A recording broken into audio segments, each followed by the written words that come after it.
So, good afternoon to all. We've been talking about mental additives and the need to actually quantify the sustainability impact.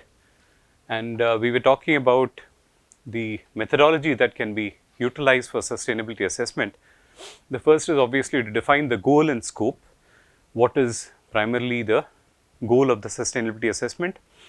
The unit which describes the kind of assessment that we are performing. For instance, CO2 reduction per cubic meter of concrete could be one of the aspects we are looking at. System boundary, what are we describing as the range over which we are actually conducting the analysis? Are we talking about the production of cement? Are we talking about production of concrete?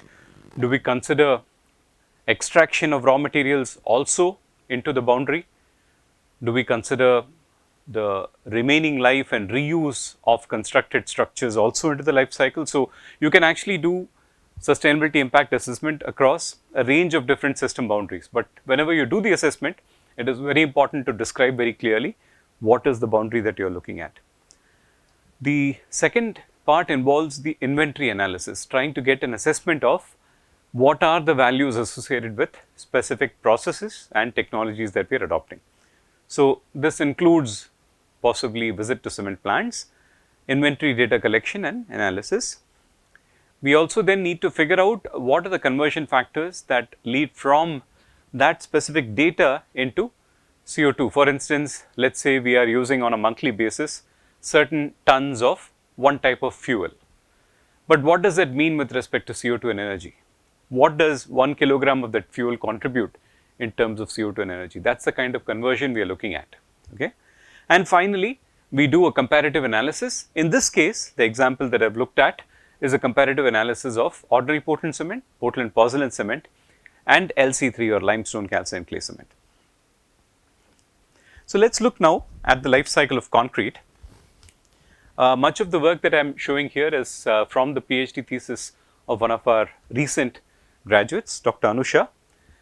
So, here if you look at cement production as a process, there are inputs coming in obviously. First, you need coal.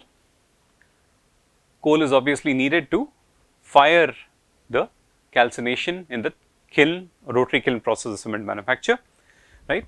You have other processes also. Of course, coal is being brought in from wherever it is getting extracted. So, extraction of coal involves some CO2 and energy.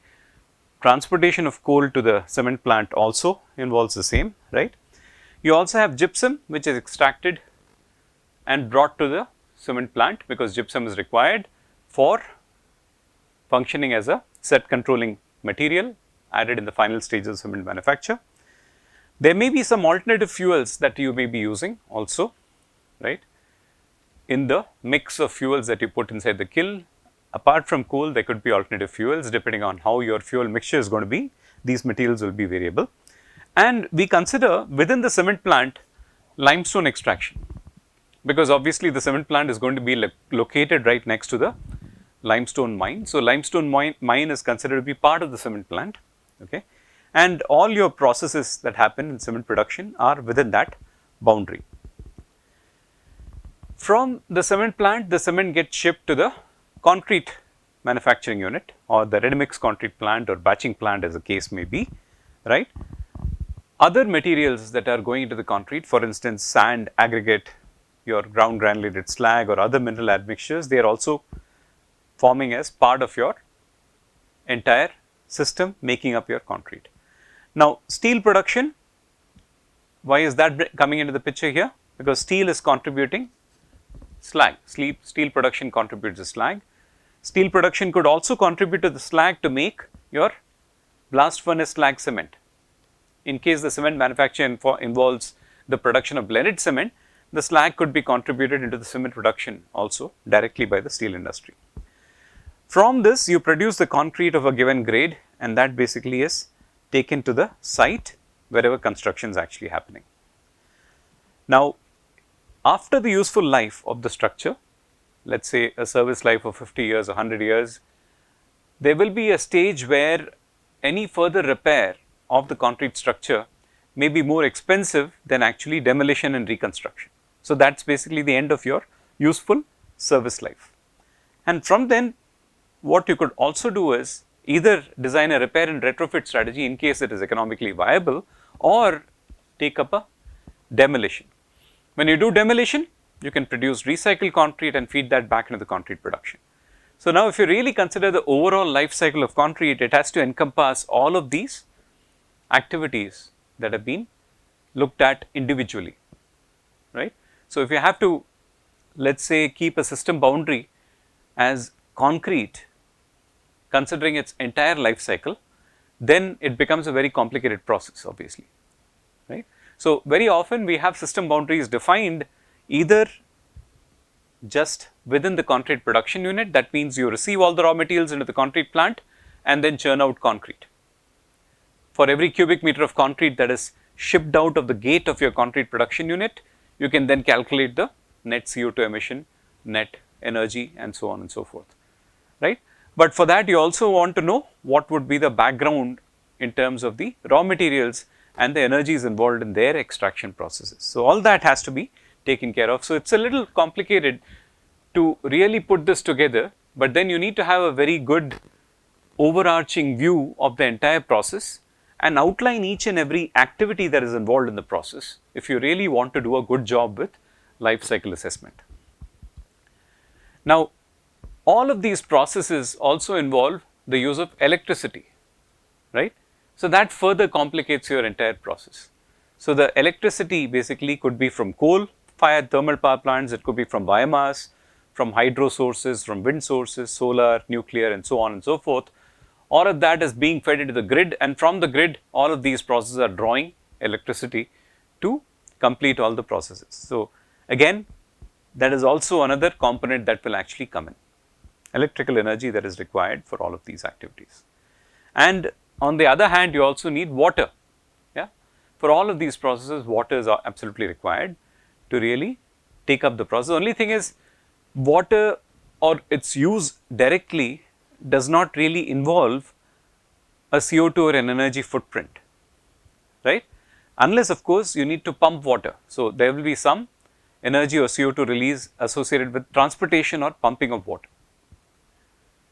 But on the other hand, when you start doing sustainability impact analysis these days, as far as construction is concerned, it is also important for us to look at water footprint.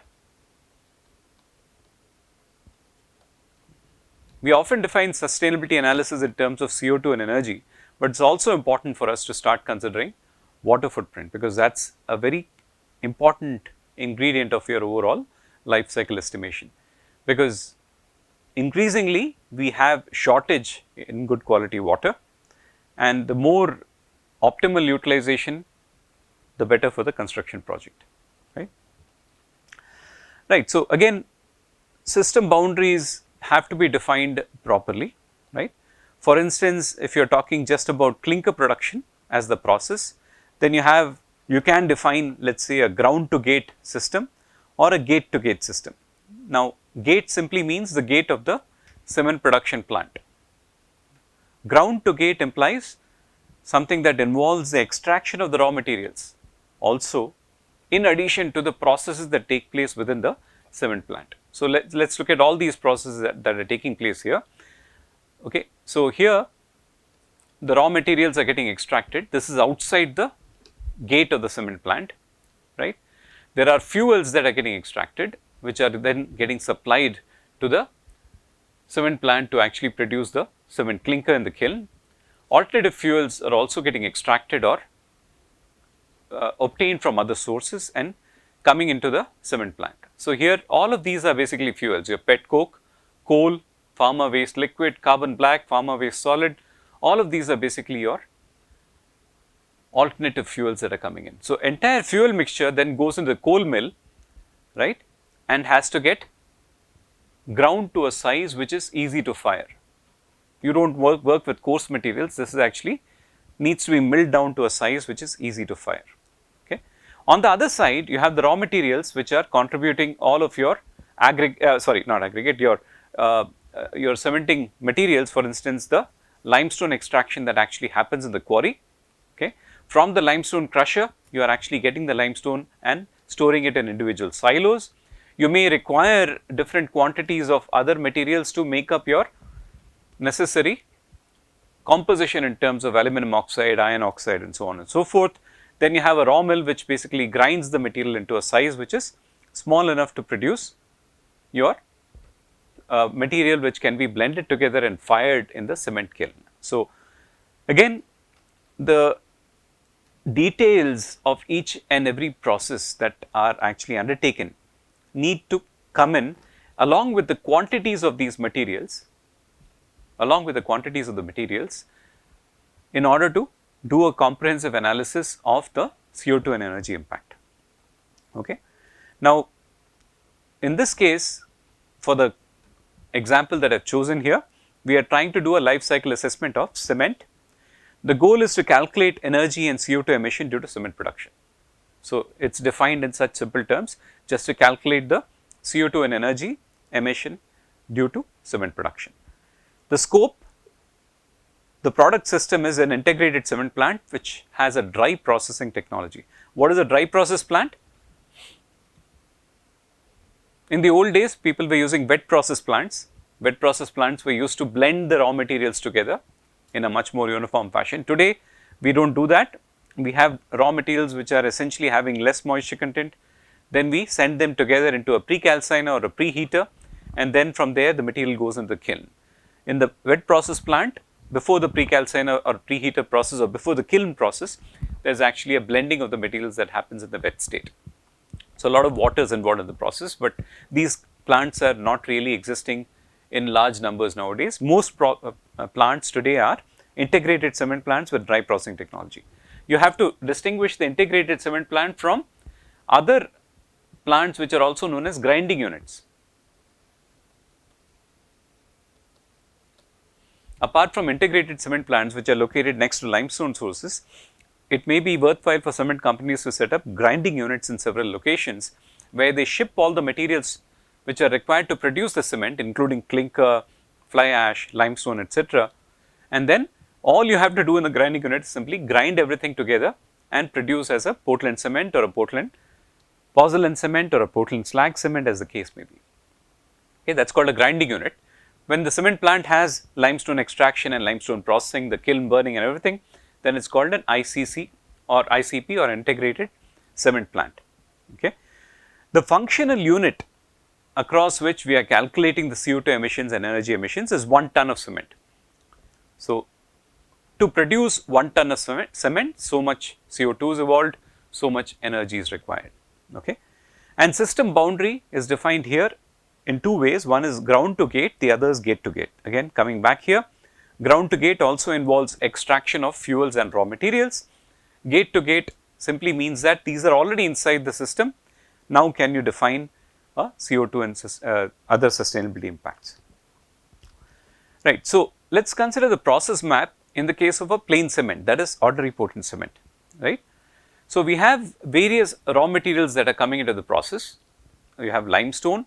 Sometimes they use a very high purity limestone called sweetener limestone, high purity calcium carbonate. Just in case the limestone available in the quarry is of an impure kind, they have to mix it with a very pure calcium carbonate, which is also called sweetener, to ensure that their mix has the right level of calcium oxide content.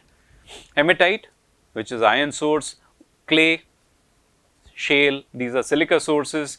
Some water may be coming into the process also, required for cooling and other systems and so on. Bauxite, gypsum, these are also raw materials that are coming in. Sometimes you may also be using what are known as grinding aids in your process. Okay. Grinding aids are basically used in the final ball milling process, final grinding process, because they help in actually achieving fineness at lesser energy. They also have additional properties. We have not discussed that. Grinding aids are also increasingly important today as construction chemical additives. Okay, but we have not discussed that in big detail. But yes, grinding aids are regularly used these days in cement plants. Performance enhancer like limestone or fly ash, and then your consumables in terms of lubricants, spare parts, and so on. Then your packing material, right? The material like bags, liners and so on, which are required to do the packing of the cement. Okay. On the other hand, you have coal, and electricity that is coming into the process, electricity that is probably from diesel generator also. Then you have alternative fuels, pet coke, right? All kinds of alternative fuel. You may have diesel and petrol, maybe wind energy also. All of these are basically the fuels. So, raw materials on one hand, fuels on the other hand, and then you have different processes. One is the extraction and transportation of limestone. That is the first process obviously. Preparation of raw meal. Before the clinker process, all the ingredients are blended together to make what we call as the raw meal. And this raw meal basically goes into the kiln and comes out as clinker, right. So, the clinker then is processed as a cement by intergrinding with your gypsum performance improver like limestone or fly ash and so on, and then it is extracted as a cement and packed and dispatched. Okay. Now, what you have is a dispatch can happen as a bulk cement in bulkers. You would have seen some of these bulkers, right, which go to ready mix concrete plants. Then you have cement bags of 50 kilograms, and sometimes the clinker also may be getting shipped out of your plant to go to a grinding unit where it is then produced as cement. Then of course, you have emissions which are coming out from this entire process, the solids, gas and liquid. So, this is the entire process map. So, it is very important to do this because then you go to each and every element of this process and look at closely the inputs required to do your life cycle analysis. How do you calculate the CO2 impact? By looking at each and every component in this process. Now, when you do fly ash cement, more or less everything is the same, except that you have now fly ash also as a raw material, and then you have addition of fly ash happening during the final ball milling stage, right. All the other things are just the same, except that you have fly ash as the raw material. So, it will also bring in with it some internal sustainability impact, and your process of grinding is going to change because fly ash is being added into the system. All the other processes are the same. So, once you do an estimation of the other things, all you need to do is plug in this extra which comes in because of fly ash. The only place where you will have some differences will be the final grinding process, where the energies and emissions may be a little bit different as compared to what you have with OPC clinker. In LC3, you have instead of fly ash being one ingredient, now you have two other ingredients, one extra limestone and extra calcined clay. Okay. So, here extra processes are involved, again limestone extraction and transportation, fine. Okay. Then you have preparation of raw meal, then you have preparation of clinker, then you also have to include the calcination of clay. Okay. Calcination of clay is an extra process. So, that is going to contribute a little bit additional CO2 and energy into your system. And then you have this process where again you are seeing a change, your addition of calcined clay. Okay. You can make do with low quality limestone, but addition of calcined clay and limestone in the final process of cement manufacture by intergrinding with the clinker. Okay. And then you are packing and dispatch, everything else is just the same. Okay. Alternative fuels are the same, but raw materials are different and one extra process has been introduced. So, when you go to a cement plant where possibly all these three types of cement are getting produced, the only variable that you will see is because of the addition of the additional raw materials, and the process, especially in the case of LC3, is the calcination of clay, and your final process of cement intergrinding. That is where the numbers will change when you change the blend that is going in for final cement manufacture. So, now let us do a sustainability assessment with this. The impacts that are considered are CO2 emissions and embodied energy, just like we defined in the goal that was set out in the beginning. So, you need to define obviously the system boundary, and in this analysis ground to gate system is being considered. That means extraction of materials also is required. Gate implies the exit of the cement from the gate of the cement plant. It does not involve the transportation of cement to concrete plant and so on. Okay. Data collection for the inventory has been actually done from plants. The conversion of inventory data to the impacts was done by additional laboratory studies. Now, in the second step, we will also look at how we can do an analysis for the concrete which has been prepared with the help of these cements. where we consider not just the strength and workability of the concrete as well as the embodied energy and carbon footprint, but we try and normalize that with respect to the durability of the concrete that is achieved. Okay, so that's the last part that we'll see in this lecture.